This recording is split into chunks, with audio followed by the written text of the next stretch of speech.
essa rede protetiva em Sorriso. Isso é muito importante, um trabalho que faz junto aos juízes que atuam diretamente nessas questões, né, doutor Anderson? Satisfação em recebê-lo aqui, seja bem-vindo, bom dia. Bom dia, Marlene, bom dia a todos e todas. O privilégio é meu de voltar a essa bancada e poder falar com a nossa região. Perfeito, doutor Maio Laranja. Qual é a importância, na sua visão, desta campanha em relação à conscientização da população sobre o tema que ela aborda, né, que é o abuso sexual, a exploração de crianças e adolescentes?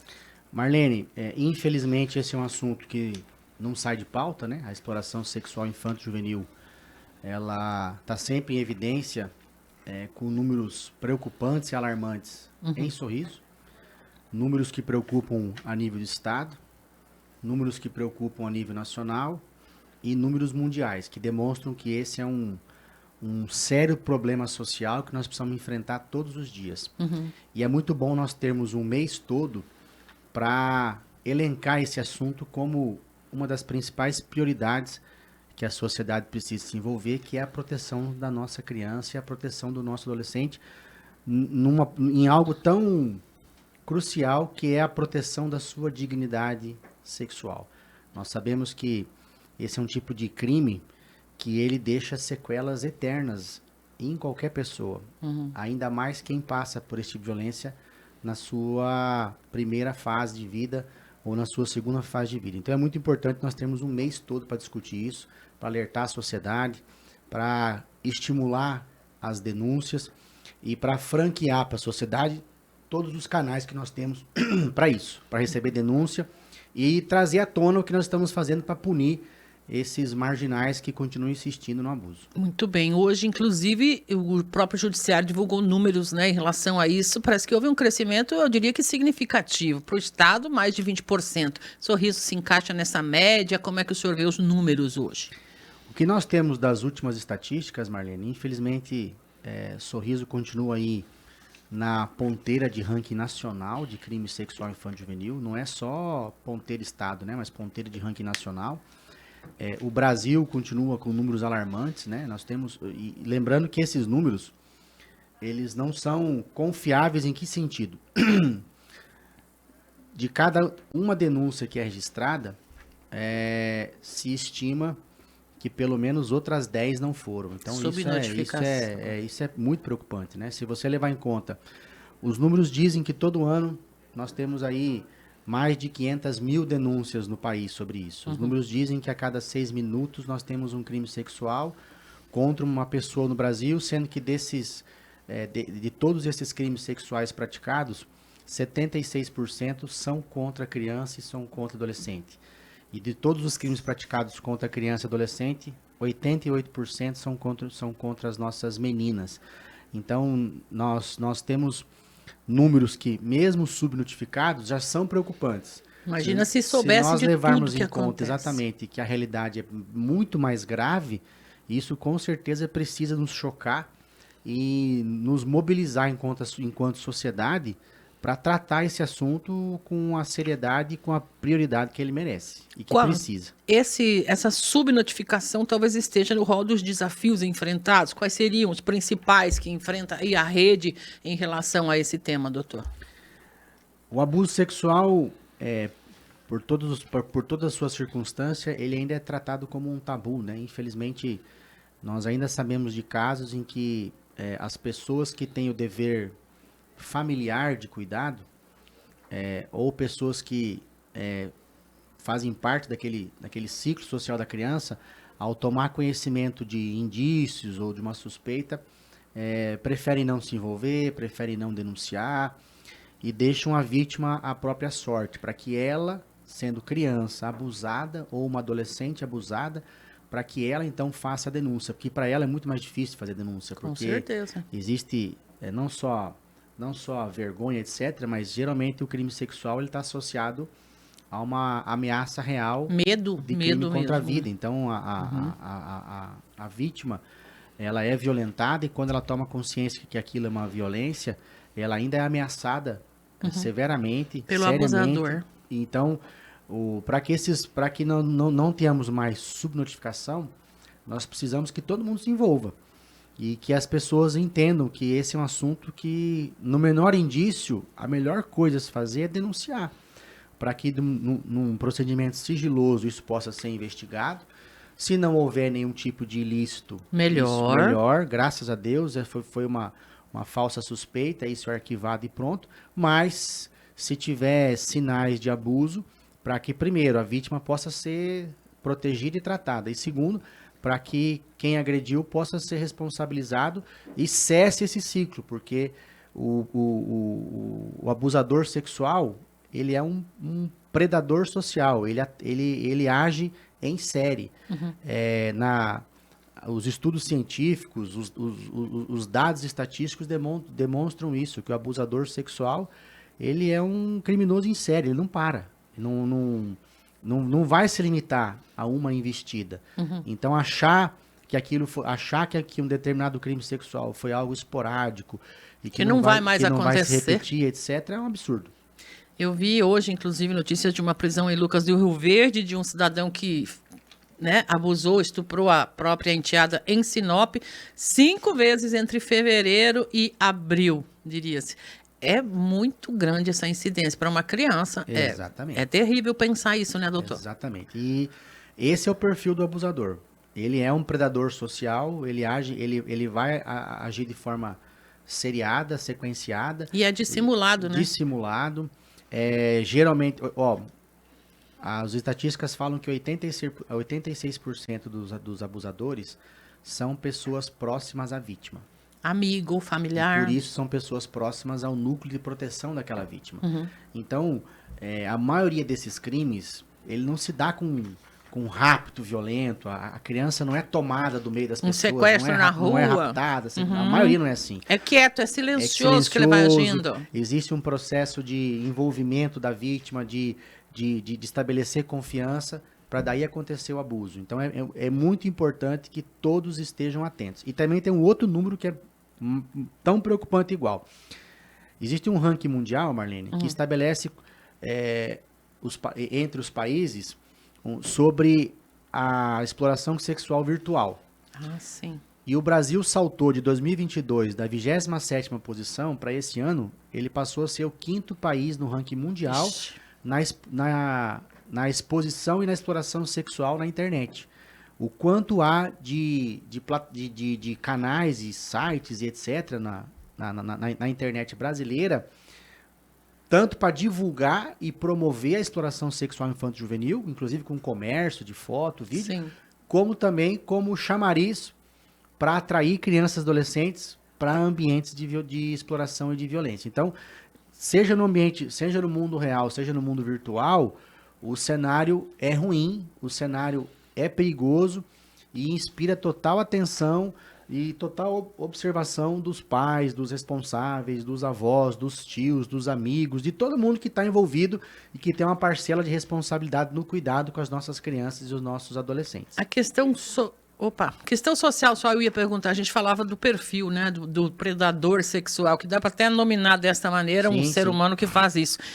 Tem a ver com isso, mais rico, menos rico, tem mais condição, menos condição, é tudo igual ou tem diferença, doutor? A questão não é financeira, a questão ela é comportamental. Comportamental. Ela é de personalidade.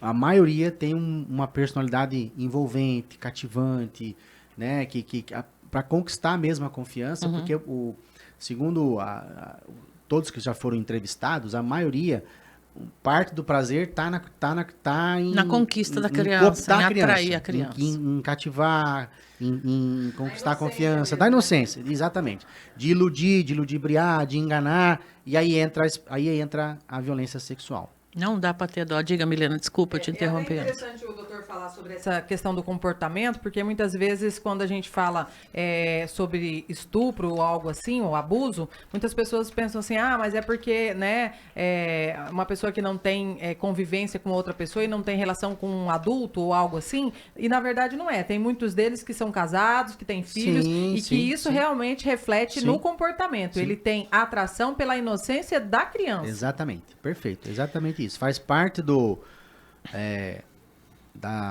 insanidade dessa pessoa, né? Pra dizer assim. É uma doença, doutor. Tem que colocar assim, porque não cabe como É, normalidade, Marlene, isso eu acho. eu não vejo, eu até usei insanidade, mas não são insanos não, pelo contrário. São sem vergonhas. São sem vergonhas, são crápulas.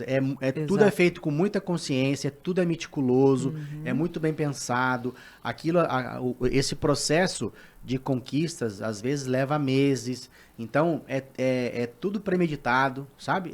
O perfil do predador é esse. Nós temos o estuprador violento, aquele caso que que toma na força, toma na força, agarra na rua, leva pro mato, enfim. Nunca viu a coisa vítima, horrível. mas tem o predador, o pedófilo, né? Que inclusive nós temos hoje legislação específica para tanto isso? de Estado como no Brasil, para criar os cadastros, né? E tudo mais.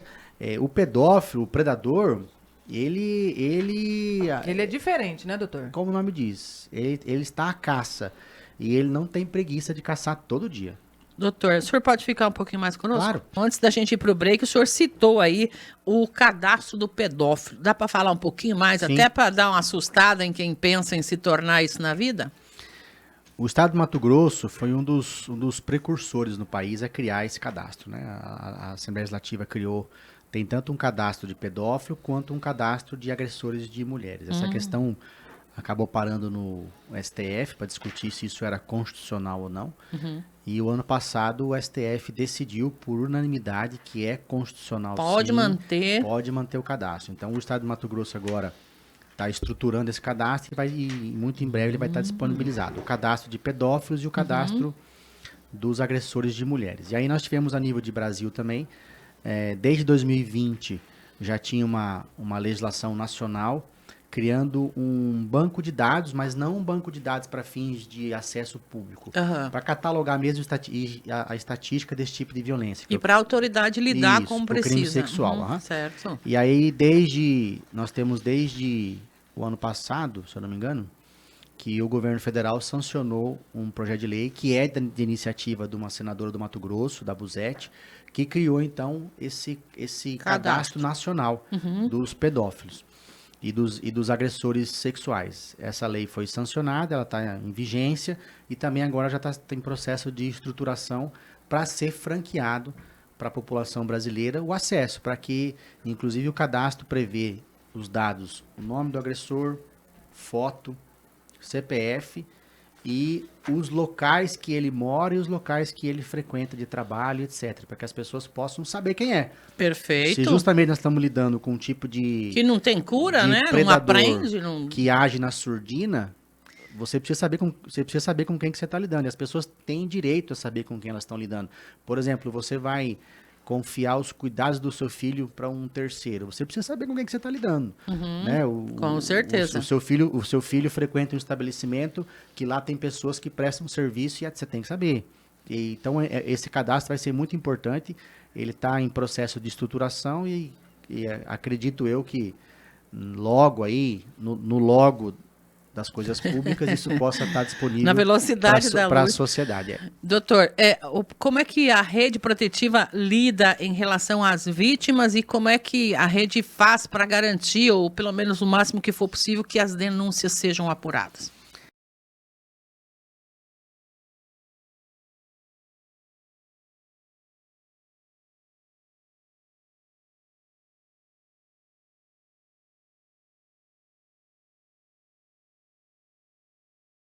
Todo mundo recebe denúncia. Anonimamente? Anonimamente. Até no site da prefeitura tem da Prefeitura de Sorriso, tem um link lá que a pessoa pode fazer a denúncia anônima.